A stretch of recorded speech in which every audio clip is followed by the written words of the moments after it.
یہ معجزہ قرآن پاک کا، یہ کلام جو لوگوں کو تھکا دینے والا، ساری دنیائیں انسانیت زمین سے آسمان تک کے درمیان جتنے جنات اور انسان ہیں سب مل کر بھی کوشش کریں اور ایک آیت قرآن جیسی پیش کر کے دکھائیں، قرآن کی ایک آیت پیش کرنے پر تو قادر نہیں۔ تو قرآن ایسا اعجاز رکھتا ہے تو اس کی ایک سورت جو چھوٹی سی میں نے جس کا چیلنج ہے خاتون کی سورت ہی ملی سی، 2 آیتوں والی، 3 آیتوں والی، ایک آیت کوئی سورت جیسی پیش کر کے دکھاؤ۔ فصاحت اور بلاغت، عربی کے الفاظ کی ترتیب، اس کا نظم و نسق اس اعتبار سے نہیں، اللہ نے الفاظ اور معنی قرآن سے کہ دونوں کا مجموعہ قرار دیا ہے۔ جی وہ اسم لللفظ والمعنی، قرآن چونکہ الفاظ اور معنی دونوں کے مجموعے کا نام ہے، اللہ نے جیسا اعجاز قرآن کے الفاظ میں رکھا اس کے معنی میں اس سے زیادہ رکھا۔ یہ کیسے اعجاز؟ حضرت امام شافعی رحمہ اللہ کا ارشاد گرامی ہے، کان کھول کر سن لو، جس نے سورہ والعصر پر عمل کر لیا اس نے پورے قرآن پر عمل کیا۔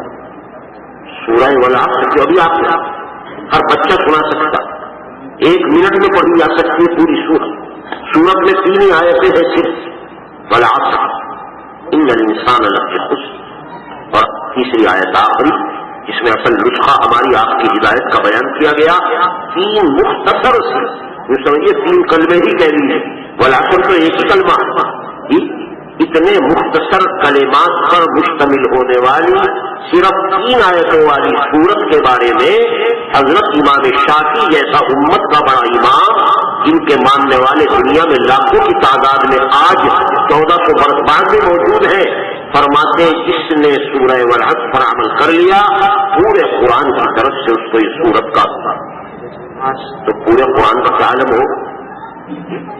یہ قرآن کا اعجاز تھا جس کی ناقدری میں آج امت انتہا کو کرے، انتہا اللہ معاف کرے، معلوم ہی نہیں قرآن ہے کیا کیا۔ اللہ تعالیٰ نے اس میں ہمیں آپ کو سبق دیا، ہم اور آپ اگر قرآن کے معنی، قرآن کے مطالب اور اللہ تعالیٰ کی مراد کو نہ سمجھیں تو اس قرآن کے نازل ہونے کا فائدہ کیا ہے؟ جی اگر امت محروم ہے، الحمدللہ ایمان والے، نماز والے، باجماعت مسجد میں سب سے اول میں تکبیر تحریمہ کے ساتھ نماز پڑھنے والوں میں بڑی تعداد ہے جو بے شک نماز پڑھ رہے ہیں، مگر یقین جانیے سورہ والعصر کے معنی معلوم نہیں۔ سورہ والعصر کیا ہے؟ مثال اصل قرآن کیا کہہ رہا ہے؟ نہیں، امام شافعی فرما رہے ہیں ایک سورت سے کچھ لوگ کیا کہہ رہی ہے، جو کچھ وہ کہہ رہی ہے پورا قرآن کہہ رہا ہے، پورا قرآن یہ اللہ کے کلام کا اعجاز، یہ انتہائی کمال کہ جو کچھ سارے قرآن میں ہے اللہ نے وہ ایک آیت میں ایک سورت میں بھی رکھا ہے۔ اسی لیے میں نے سورت سپاہی اس مبارک مجلس میں قرآن پاک کے مطلب اور معنی اور اس کی ہدایت اس کی سبب اور اس میں جو کچھ اللہ نے اپنی مراد اور الفاظ میں بیان کی، اس مجلس میں کم سے کم اس کا ذکر آ جائے، ہمیں آپ کو اللہ اسی سے فائدہ اٹھانے والا بنا۔ یہ چھوٹی سی سورت ہے اور اس میں قرآن نے کیا کہا؟ انسانیت کی کامیابی کا خلاصہ بیان ہے، کامیابی کی فلاح، خسارے سے، ٹوٹے سے، نقصان سے بچانے کا نسخہ۔ بتائیے اس دنیا میں قیمتی نسخہ ہو سکتا؟ انسانیت کو خسارے سے نکال کر، ناکامی سے نکال کر کامیابی کے آسمانوں پر پہنچانے کے لیے اللہ نے اس صورت میں مختصر سا نسخہ بیان کیا۔ ہماری زندگی میں اس کا عمل بھی ہم جانتے نہیں کیا بیان کر رہا ہے اللہ، یہ مختصر چیز میں چند منٹوں میں یہ بات آپ کو معلوم، کم سے کم قرآن کا یہ سبق لے کر ہم اس مجلس سے اٹھے۔ اللہ نے آپ کو توفیق دے کہ سارا قرآن زندگی میں ہو، اس کے معانی اور مطالب کو ہم قدردانی کے ساتھ اپنی زندگیوں میں اتارے، اور بھائی ایک سورت کے معنی کو بھی اگر زندگی میں ہم نے عمل میں کر لیا، ہماری یہ مجلسیں، ہمارا سنت سنانا اور الحمدللہ قرآن کی برکات سے متبرک ہونا ہمیں اس میں بہت بڑی سعادت فرمایا گیا۔ والعصر، اس سورت کی اہمیت میں ایک صحابی ارشاد فرماتے ہیں، عبید اللہ بن حصن رضی اللہ تعالی عنہ، صحابہ کو چونکہ قرآن کی قدر و قیمت معلوم تھی، ہمیں آپ کو معلوم نہیں، کیا فرماتے میں نے 2 صحابہ کو دیکھا روزانہ ایک دوسرے سے جدا نہیں ہوتے تھے جب تک ہر ایک یہ سورت دوسرے کو نہ سنا دیتا. ہر ایک بھائی سورہ ولا کر ذرا سنا دی دوسرا ذرا آپ مجھے امداد لگائیے قیمت کا اہتمام کا کچھ سبق حاصل کرنے کے لیے تو سیکھ رہے ہوں. جدا نہیں ہوتے تھے جب تک کہ یہ سورت ان کو نہ سنا دیا. کیا ہے یہ سورت؟ قرآن کریم نے انسانیت کی کامیابی کا بڑا مختصر سا نسخہ جو ہر اعتبار سے آسان، عمل کے اعتبار سے ہی ہم اگر اپنی زندگیوں میں عمل میں لانا چاہیں بہت مختصر کا نسخہ بیان فرمایا. اور پھر نسخہ بیان کرنے میں کامیابی کا قرآن نے ہمارے اور آپ کے محاورے، ہمارے عرف، ہمارے مزاج کا خیال رکھتے ہوئے صرف نسخہ ہی بیان نہیں کیا ہے، نسخے کا عنوان قائم کرتے ہوئے شروع میں قسم بھی کھائی. قسم اللہ کے کلام میں کیا اللہ کو قسم کھانے کی ضرورت؟ کوئی ہے ایسا جو اللہ کے کلام کو چھوٹا سمجھتا؟ اللہ اپنے کلام میں جتنے سچے ہیں کائنات میں کوئی اس سے زیادہ سچا ہو نہیں سکتا. ومن اصدق من اللہ قیلا.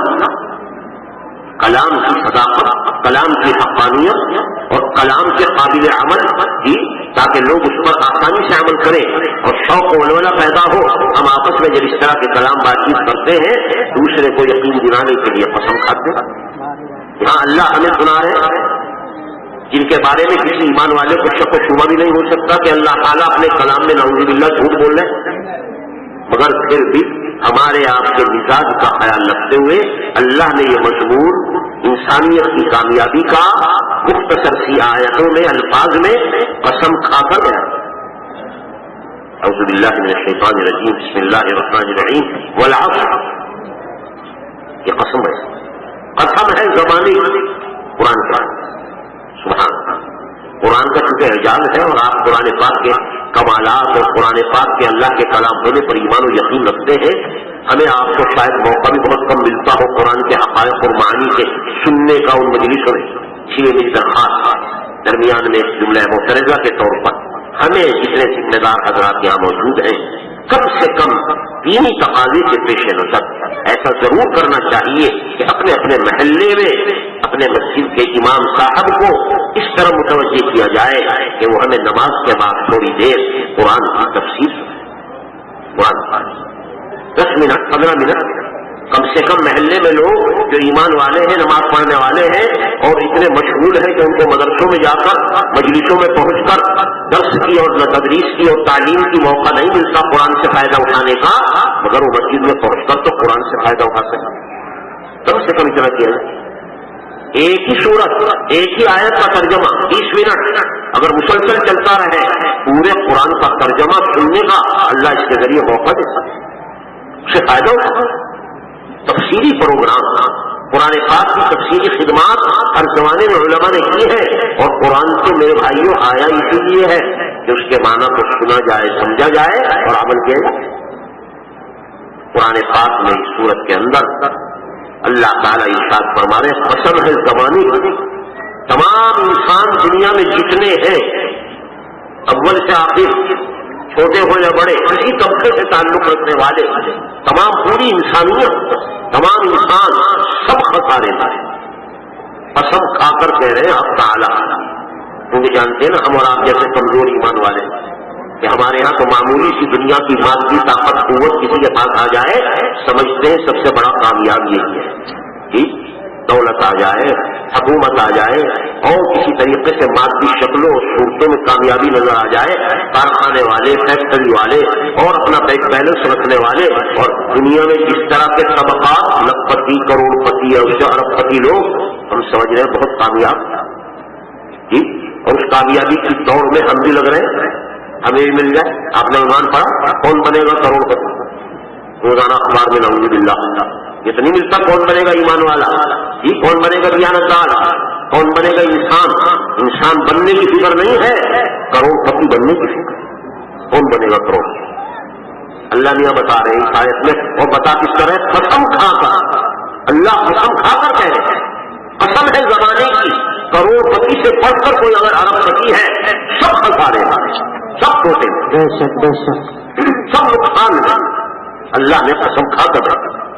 کبھی دھیان بھی نہیں جاتا ہمارا خیال بھی نہیں جاتا ان باتوں کی طرف کہ دنیا جہاں چل رہی ہے اور کھینچی چلی جا رہی ہے، آگے دوڑے چلے جا رہے ہیں، کہیں چلے جائیے، بازاروں میں جائیے اور اسی طریقے سے آپ اسٹیشنوں پر پہنچیے اور میرے ٹھیلوں کی جگہ جائیے، دنیا دوڑتی ہوئی نظر آ رہی ہے، آگے کہاں جا رہی ہے؟ خسارے اور نقصان کی طرف جا رہے ہیں۔ قرآن کہہ رہا ہے سب خسارے میں ہے، جتنے بھی ہیں، امریکہ کا صدر ہو یا روس کا وزیر اعظم، کسی چھوٹے ملک کا سربراہ ہو یا بڑے ملک کا، سب داخل ہے لفظ ان الانسان، ان الانسان، سب خسارے۔ بھائی کس طرح نکلے گا خسارے؟ قرآن نسخہ ہے، قرآن نسخہ ہدایت ہے، انسانوں کو کامیابی کی طرف لانے کا نسخہ قرآن وہ نسخہ بیان کر رہا۔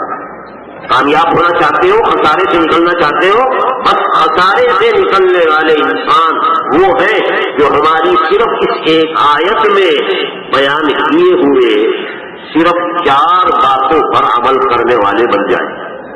ایسے خلاصہ ہے پوری سورت، سب خسارے میں ہے سوائے ان لوگوں کے جو ہماری اس ایک آیت کے اندر ہم نے جو ایک نسخہ بتا دیا آپ کو، نسخہ ہدایت، 4 دوائیں لکھی ہیں، جس نے ان 4 دواؤں پر عمل کر لیا وہ اس مرض سے نکل جائے، خسارے کے مرض سے نکل کر کامیابی کی صحت کی طرف۔ یہ خلاصہ ہے پورے قرآن پاک کی اس ایک سورت کا، جس کے بارے میں حضرت نے فرمایا امام شافعی کہ جس نے اس سورت پر عمل کیا بس اسے پورے قرآن کی طرف سے وہ کامیاب۔ 4 چیزوں پر عمل آ جائے زندگی میں وہ کامیاب، باقی سب کے سب ناکام اور زمانے کی قسم کھائی۔ بس مختصر سی بات جو میں آپ کو کہنا چاہتا تھا اس وقت وہ یہ، اور ہم اور آپ الحمدللہ سب سمجھدار پڑھے لکھے لوگ ہیں، قرآن پاک نے اس موقع پر اللہ تعالیٰ نے نہ تو اپنی ذات پاک کی قسم کھائی، نہ اپنی صفات عالیہ کی قسم کھائی، اتنی صفات ہے اللہ تعالیٰ کی جو قابل قسم، بلکہ ہمیں آپ کو تو ہدایت دی ہے قسم اگر کھانی ہو تو اللہ تعالیٰ کی نام کی ان کی صفات کی کھائی جائے، غیر اللہ کی قسم کھانا باجماع الامت و بنص الحدیث حرام ناجائز۔ اللہ کے ذات پاک، اللہ کی صفات، اسماء صفات، ان کے علاوہ کوئی آدمی اگر کسی چیز کے لیے قسم کھائے غیر اللہ، کعبے کی قسم، قرآن کی قسم، میری قسم، تیری قسم، نہ جانے ہم صبح شام کیا بولتے ہیں، کیا فرمایا ہمارے آقا صلی اللہ علیہ وسلم، سب حرام، لا تحلفوا لا تحلفوا الا باللہ، قسم کھانے کی اجازت نہیں ہے سوائے اللہ کے نام سے۔ کیوں؟ اس لیے کہ جس چیز کے ذریعے قسم کھائی جاتی ہے اس سے بڑی کوئی عظمت والی چیز نہیں، اگر اس کی عظمت نہیں ہے تو اس کا نام لینے کی ضرورت کیا پیش آتی ہے؟ قسم نہیں۔ حلف نامہ جو لیا جاتا ہے اور کسی چیز کا حلف بھرا جاتا ہے وہ لوگوں کو اعتماد میں لینے کے لیے نا، اللہ سے زیادہ چونکہ عظمت والی کوئی ذات نہیں ہے، اس لیے اس کے علاوہ کسی چیز کے ذریعے قسم کھانے کی ضرورت اسی سے عظمت ہے۔ اگر اللہ تعالیٰ نے ہمیں آپ کو تو یہ حکم دیا ہے، مگر خود اپنے حکم کے اللہ تعالیٰ اس کے اپنے لیے پابند ہے۔ اللہ تعالیٰ کو حق ہے وہ چاہے کہ قسم کھائے، اپنے کلام کا مختلف چیزوں کی قسمیں کھائی گئی۔ اللہ تعالیٰ نے بہت ساری چیزوں، آسمان کی، سورج کی، ستاروں کی، چاند کی، زمین، نہ جانے کس کس سے قسمیں کھائی، اور ان قسموں کے لیے علماء نے لکھا ہے کہ اللہ نے قسموں میں ان کا ذکر کر کے ان کی اہمیت بیان کی۔ اہمیت اللہ کے یہاں کیا تمام والعصر میں لفظ عصر کے ذریعے ہمیں آپ کو بتایا، یاد رکھو یہ زمانہ جس میں آپ زندگی گزار رہے ہیں، یہ رات دن، یہ لیل و نہار، یہ ساعات، یہ گھڑیے جس میں ہمارے ساتھ آ رہے ہیں، یاد رکھو اس سے بڑھ کر دنیا میں تمہارے لیے کوئی سرمایہ نہیں، تمہارا سرمایہ ہے تمہاری زندگی۔ آپ تاجر ہیں اس سرمایہ کے ذریعے اور تجارت کیسی کر رہے ہیں اپنے ان ساعات کی جو صبح سے شام تک، کل الناس یغدو فبائع النفس فمعتقها او موبقها او کما قال صلی اللہ علیہ وسلم۔ ہر انسان صبح اٹھتے ہی اپنے سرمایہ سے تجارت شروع کرتا، انہیں اوقات صبح سے شام تک کے جو اوقات ہیں اور اوقات اس کی زندگی میں گزر رہے ہیں، اچھے اعمال کرے گا، ان اوقات کو اچھے کاموں میں لگائے گا تو کامیاب، اور انہیں اوقات کو بدعملیوں میں، گناہوں میں لگائے گا تو ہلاک۔ بس یہ نقصان اور یہ نفع فموبقها او موبقها، یہ اپنے کو جہنم سے آزاد کرنے والا اور یہ اپنے کو ہلاک کرنے والا، یہ تمہارا سرمایہ ہے زندگی۔ لہٰذا صبح شام سوچو اپنے اس سرمایہ سے تم کیا نفع اٹھا رہے ہو، اپنے ان اوقات کو کہاں لگا رہے ہو۔ یاد یقین جانیے آج دنیا میں تمام مسلمان بھی اللہ معاف فرمائے جن کو قرآن اپنے سرمایے کی قیمت کی طرف متوجہ کر رہا ہے، سب سے زیادہ اس سرمایے کو برباد کرنے والا قوم مسلم، صبح سے شام تک بیکار فضولیات لا یعنی چیزیں، یہی معلوم نہیں ہم کیا کر رہے ہیں، کیا کہہ رہے ہو کام، اس طرح ہماری زندگی گزر رہی ہے۔ ایک سانس انسان کا موتیوں سے زیادہ قیمتی ہے، اگر وہ سانس اللہ کی اطاعت میں گزر رہا ہے اور وہی جنت میں لے جانے والا۔ قرآن کہہ رہا ہے هل ادلکم علی تجارۃ تنجیکم من عذاب الیم، میں تمہیں تجارت نہ بتاؤں؟ قرآن کہہ رہا ہے تمہاری تجارت کیا ہے؟ اپنی زندگی سے یا تو جنت بنانے والے بنو، اور بھائی اگر اسی زندگی کو برباد کر رہے ہو یہی زندگی تمہیں جہنم میں لے جانے والی۔ عمل سے زندگی بنتی ہے، جنت بھی ہے جہنم۔ ہمارے آقا صلی اللہ علیہ وسلم سے ایک موقع پر کسی نے پوچھا حضرت دنیا میں افضل ترین انسان کون ہے؟ افضل ترین انسان نماز پڑھنے والا، روزہ رکھنے والا، زکات دینے والا، روپیہ خرچ کرنے والا، قرآن پاک پڑھنے والا وغیرہ وغیرہ، ہم آپ سمجھتے ہیں افضل انسان عبادتوں میں کتنا؟ اگر حضرت نے اس موقع پر یہ نہیں بیان فرمایا، پوچھا افضل الناس کو پوچھتے ہو انسانیت میں اور دنیا میں سب سے افضل ترین انسان کون ہے؟ فرمایا من طال عمره وحسن عمله، من طال عمره وحسن عمله، اس آدمی کو اللہ لمبی عمر دے اور اچھے اعمال کی توفیق، اچھے اعمال سے اپنی زندگی کے اندر ان اوقات صبح شام کما رہا ہے، جنت کما رہا ہے۔ جی ہمارا آپ کا کبھی اس طرف دھیان گیا ہے کہ اللہ نے ہمیں یہ سرمایہ دیا زندگی کا، عصر کا، لیل و نہار کا، ان اوقات کا، یہ ہمارے اوقات ہمارا سرمایہ صحیح جگہ لگ رہا ہے یا غلط؟ اپنی زندگی میں اچھے کام کر رہے ہیں یا برے؟ بس یہ ہے ان مدارس کا سبق، قرآن پاک کے پورے مضمون کا حاصل انسان اپنے اس سرمایہ کی فکر کرے۔ اور بھائی آخر میں بات اور سنی، سرمایہ بھی مختلف ہوتا ہے بعض مطلب، سرمایہ سے نفع اٹھانے والے بھی لوگ ہوتے ہیں۔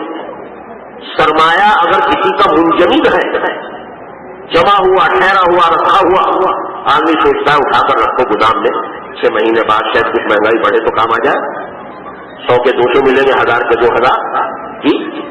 لیکن اگر کسی غریب کا سرمایہ منجمد ہونے کے بجائے رہنے والا ہو، جی، رکنے کے بجائے، ٹھہرنے کے بجائے چلنے والا، بہتے ہوئے پانی سے آدمی پیسے کما لے، یہ بڑی ہوشیاری کی ضرورت ہے۔ جو ہوشیار اور تجربے کار نہیں ہوگا اسے پتہ ہی نہیں چلے گا میرا سرمایہ کتنا نکل گیا۔ زندگی کا سرمایہ ہر منٹ ہر ساعت گزرتا جا رہا، جو گزر گیا وہ کبھی دوبارہ ہاتھ نہیں آئے۔ کیا آپ اس زندگی میں اپنا کوئی کام کریں؟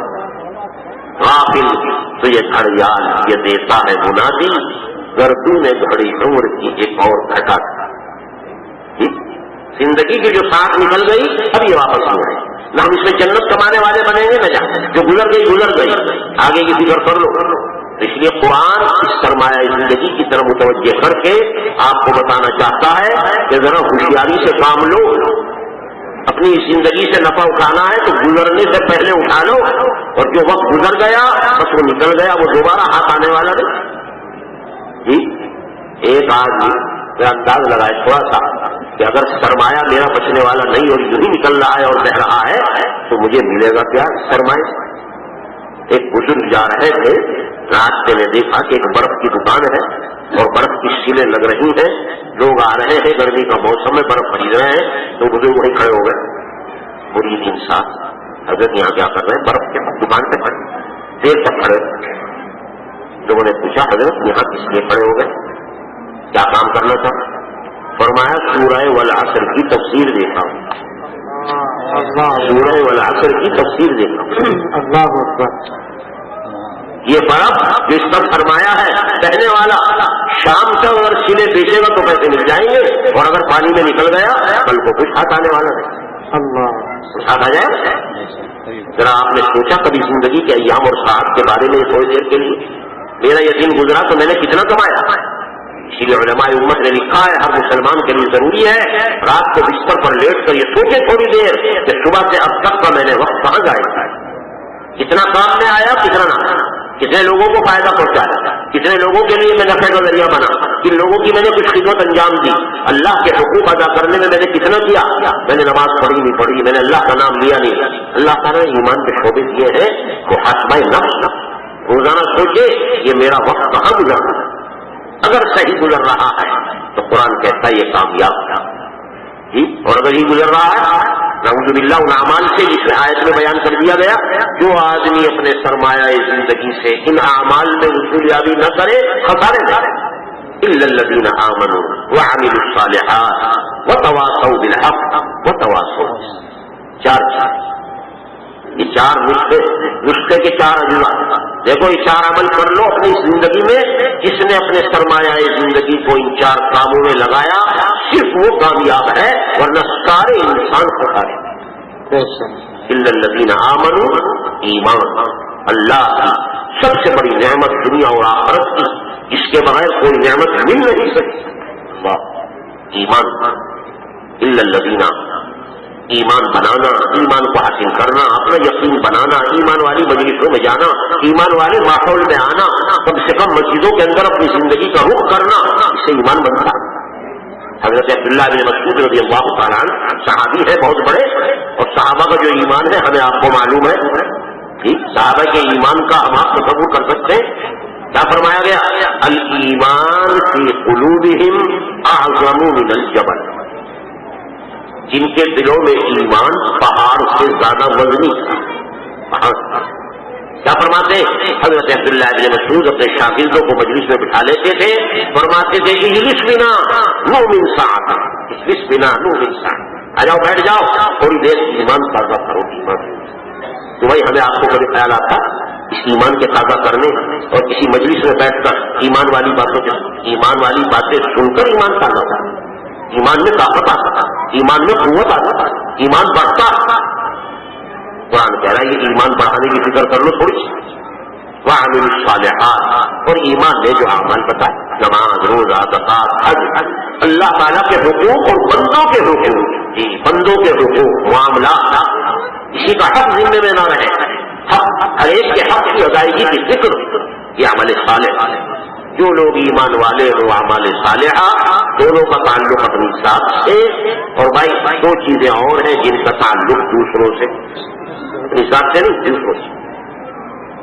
کمال انسانیت کا اور انسانیت کی کامیابی اللہ تعالیٰ نے صرف اپنی ذاتی منفعت حاصل کرنے میں نہیں رکھی ہے کہ ہمیں اپنے نفع کا فکر، اپنی جنت کا فکر اور جہنم سے بچنے کا نہیں، پوری قوم کو جہنم سے بچانے کی فکر اور پوری قوم کو جنت میں لے جانے کا تدبر اور تفکر۔ اس لیے کہا دو کام تو اپنے کرو، اپنے نفس سے ایمان والے بنو، اچھے اعمال والے، اور بھائی آگے ذرا دوسروں کی تھوڑی فکر۔ وتواصوا بالحق وتواصوا، لوگوں کو حق پر جمنے کی وصیت، امر بالمعروف، نیکیوں کا حکم اور برائیوں سے۔ ابن عباس سے پوچھا کسی نے، حضرت وتواصوا بالحق وتواصوا بالصبر کیا چیز ہے؟ فرمایا یہ الامر بالمعروف والنہی عن المنکر۔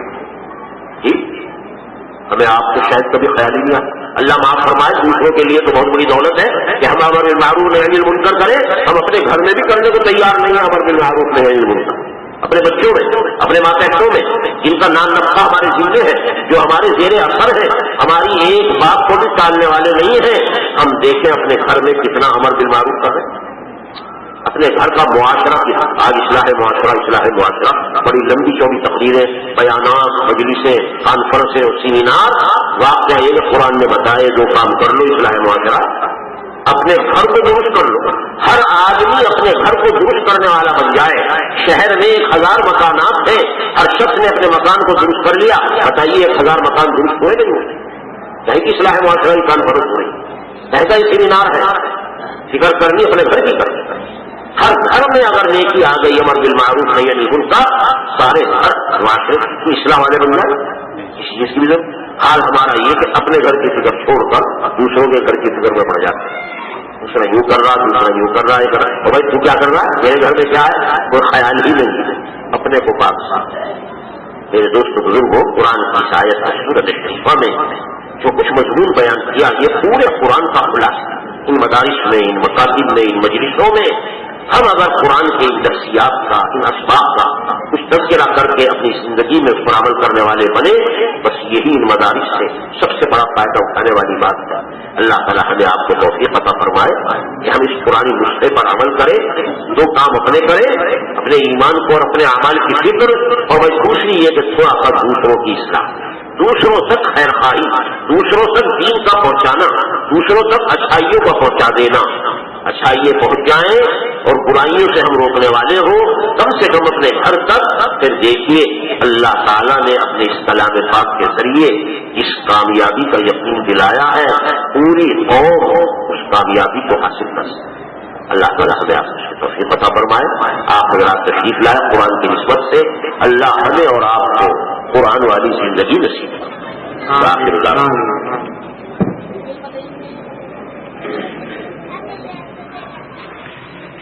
ماشاء اللہ، حضرت ناظم صاحب کے کلیدی خطاب کے بعد بلا کسی تاخیر و تمہید کے ہمارے اس مدرسے میں پورے سال میں جو 13